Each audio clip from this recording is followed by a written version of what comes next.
أعوذ بالله من الشيطان الرجيم بسم الله الرحمن الرحيم.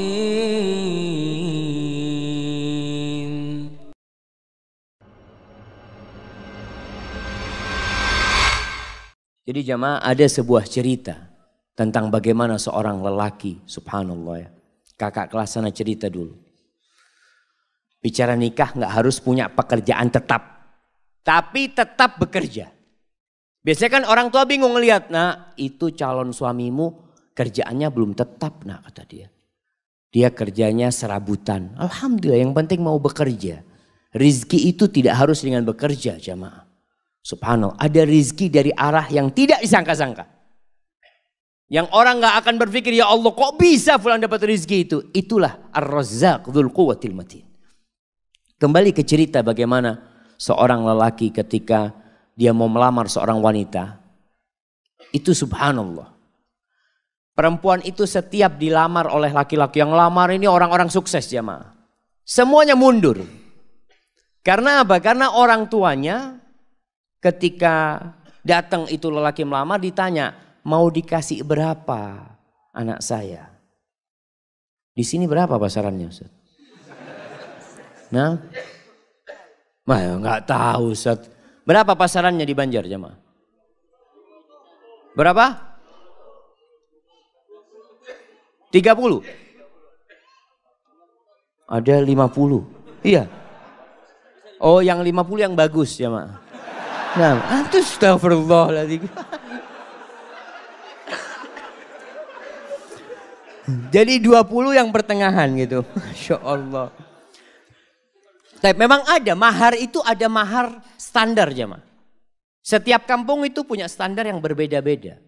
Dan itu diperbolehkan dalam agama, nggak ada masalah itu. Umpamanya umumnya 30 juta. Sudah, orang tuanya tanya mau dikasih berapa. Bingung mau dikasih berapa, ini anaknya orang kaya.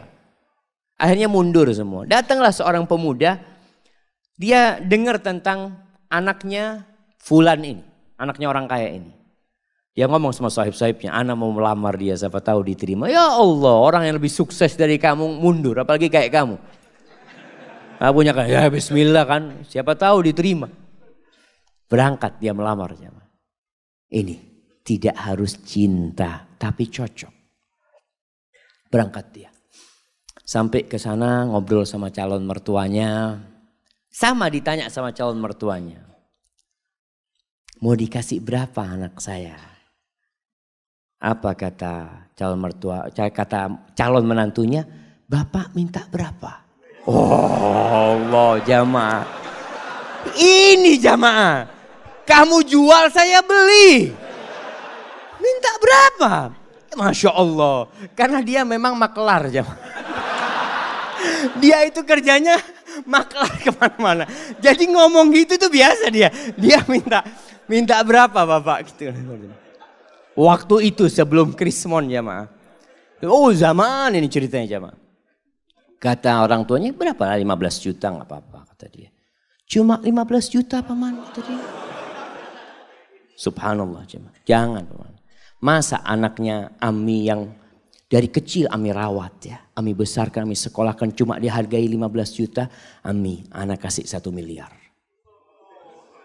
Betul ini ceritanya jamaah. Tapi sekarang anak gak punya duit. Iya, memang dia gak punya duit. Artinya dia ingin ngasih gitu jamaah. Antum ketawa. Subhanallah jamaah. Subhanallah. Akhirnya ya sudah. Diterima jamaah. Itu keluar dari sana teman-temannya bingung. Kok bisa diterima kamu kata dia. Ada ceritanya kata dia. Masya Allah. Akhirnya menikah. Menikah dengan utang dia. Mahar itu boleh utang. Makanya ketika antum menikah. Kan orang tua mengatakan maharnya sekian tunai atau utang. Walaupun anda gak pernah dengar yang utang jamaah ya. Karena yang disebutkan maharnya itu cuma 100 ribu, 1 juta. Seperti itu. Padahal kadang-kala maharnya di zaman sahabat itu. Maharnya itu 1 kebun kurma. Isinya 400 pohon. Berapa miliar itu jamaah. Nah itu bisa utang. Akhirnya menikah. Setelah menikah tetap kerjanya serabutan dia ya. Maklar, jual ini, jual itu. Dia punya utang 1 miliar. Subhanallah jemaah. Suatu saat dia cerita, mertuanya ini ngobrol sama menantunya yang kaya-kaya. Cuma satu yang miskin jemaah. Yang kaya-kaya. Ngobrol masalah durian jemaah. Oh Masya Allah durian yang enak, durian ini, itu macam-macam. Akhirnya si menantunya yang miskin ini minta izin. Paman, ana mau keluar dulu sebentar ya, kata dia. Akhirnya dia keluar rumah. Ke tempat sohibnya, pinjem duit 20.000. Ana pinjem duit 20.000. Buat apa ini? Mertua ana kepingin durian. Dia beli durian jemaah. Dia bawa. Sampai rumah masih ngobrol durian ini jemaah. Dia ngomong, paman afwan ana gak bisa beli yang bagus. Yang mudah-mudahan ini enak buat paman. Itu mertuanya langsung jatuh cinta sama menantunya nih jemaah. Yang kaya raya cuma ngomong doang durian. Ada langsung beli jemaah. Subhanallah jemaah. Antum itu kalau jadi menantu yang bener. Mertua ngomong durian berarti kepingin durian. Masya Allah jemaah. Ini akhirnya nih menantu jadi menantu kesayangan. Sampai kakeknya istri dia itu, neneknya. Pernah suatu hari karena sayangnya sama ini menantu ya. Baik menantu ini. Cuma duitnya memang gak banyak. Tapi dia mau kerja. Makanya ketika itu dia mengatakan lupa. Salah satu yang diucapkan kepada calon mertuanya ini. Paman ana sekarang gak punya duit. Tapi alhamdulillah Allah kasih anak akal bisa berpikir. Allah kasih anak lutut. Anak bisa berjalan. Anak insya Allah akan lunasin hal itu. Subhanallah. Sampai suatu hari dia dipanggil sama neneknya istrinya. Kata neneknya. Nak. Nenek ini punya duit 500 juta. Nenek mau kasih buat kamu. Subhanallah jemaah. Si menantu malu jemaah. Janganlah nenek kalau mau kasih ke cucunya nenek. Biar nanti anak pinjam anak putar duitnya. Masya Allah. Antum ketawa. Ini laki-laki terhormat jemaah. Artinya dia gak mau terima. Dia nanti mau pinjam sama istrinya. Kalau sudah punya istrinya dia bisa pinjam. Masya Allah jemaah. Akhirnya diberikan kepada istrinya duitnya diputar. Dia lunasin 1 miliar jemaah. Maka carilah lelaki tadi yang gak harus punya pekerjaan tetap. Masih banyak masyarakat Indonesia itu yang berpikir kalau cari pasangan hidup yang pegawai. Yang sudah punya gaji tetap. Jangan sama orang yang baru usaha kecil-kecil nanti bangkrut dia katanya. Kalau pegawai kan ada jaminan nanti. Ada jaminan masa tua macam-macam. Lah, nggak harus. Maka itu kriterianya. Allah Subhanahu wa taala mengatakan in yakunu fuqara yughnihimullah min fadlih. Wa ankihul ayama minkum wassalihin min ibadikum wa imaikum in yakunu fuqara yughnihimullah fadlih. Kalau mereka orang-orang fakir yang kalian nikahkan, Allah yang akan cukupi. Ini kejadian lain. Ada seorang wanita menikah dengan seorang lelaki karena dia sukses. Subhanallah, ketika suaminya bangkrut, minta cerai. Padahal sudah punya anak. Karena dia berpikir mau hidup senang dengan kekayaan. Wallahi jamaah ketahuilah. Kebahagiaan itu tidak didatangkan dari luar. Kebahagiaan itu tuh bukan di rumah yang mewah. Bukan di mobil yang mahal. Lah. Kebahagiaan itu sesuatu yang ada dalam jiwa antum. Nerima. Irda bima qasamallahu lak takun aghnan nas. Kata Nabi SAW, ridhalah engkau dengan apa yang Allah berikan kepadamu. Engkau akan jadi orang paling kaya, kata Nabi SAW. Tapi adapun kalau mau cari istri.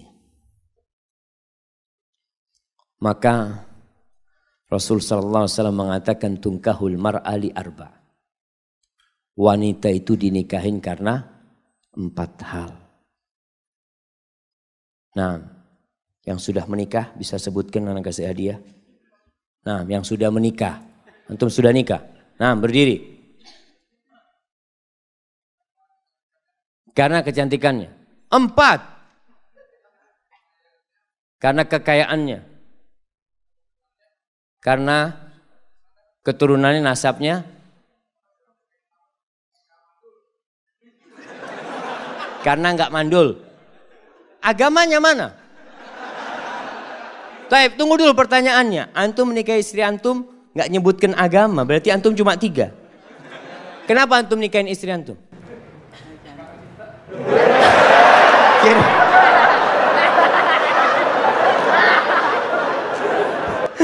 Masya Allah, Masya Allah. Ambil hadiahnya. Hadiahnya ditukar, Afan. Hadiahnya ditukar. Karena dia menikah karena cinta anak kasih keluarga sakinah. Masya Allah. Bismillah. Alhamdulillah jamaah. Ada yang menikah karena cinta. Apa yang menyebabkan dia cinta? Wallahu a'lam. Bisa jadi karena cantik. Istri antum mudah-mudahan cantik. Tapi ingat kecantikan itu akan hilang. Tapi kalau cinta yang ada di hati kita tidak akan pernah hilang dengan izin Allah SWT. Kata Nabi SAW, tunkahul mar'atu li arba' limaliha wa hasabiha wa li jamaliha wa li diniha. Karena kekayaannya, sebagian orang mengatakan alhamdulillah ana mau cari perempuan kaya Ustaz. Kenapa? Ana sudah lama hidup susah Ustaz. Paling nggak bisa numpang hidup nyaman dengan hartanya istri. Ada. Janda nggak apa-apa janda. Ada yang seperti itu jemaah. Maka antum jangan heran ketika melihat anak muda menikah janda sama umur. Dia umur 20, istrinya umur 35. Janda punya anak 2. Nggak apa-apa, mungkin karena hartanya dia menikah. Yang kedua, karena nasabnya yang mulia. Keturunan Raja Banjar. Masya Allah. Yang ketiga, karena kecantikannya. Ini normal orang menikahin wanita karena kecantikannya. Yang keempat karena agamanya. Lalu apa kata Nabi SAW? Fadfar bidzatid din taribat yadak. Kalau engkau ingin beruntung dalam kehidupanmu, engkau ingin merasakan kebahagiaan, keharmonisan dalam rumah tanggamu, fadfar bidzatid din. Berbahagialah engkau mendapatkan agama, mendapatkan wanita yang agamanya baik. Seperti tadi kita bicarakan, ada standar minimal perempuan baik secara agama. Apa? Apa jemaah? Melaksanakan kewajiban. Ini yang pertama. Jadi standar perempuan itu melaksanakan kewajiban. Ustaz, tapi dia nggak pernah ngaji ke masjid Ustaz. Nah, yang penting kewajiban dia laksanakan. Sholat yang 5 waktu. Puasa di bulan Ramadan. Dia menutup auratnya. Dia berbakti kepada orang tuanya. Maka standar kewajiban ini paling minim harus ada. A'udzu billahi minasy syaithanir rajim. Bismillahirrahmanirrahim.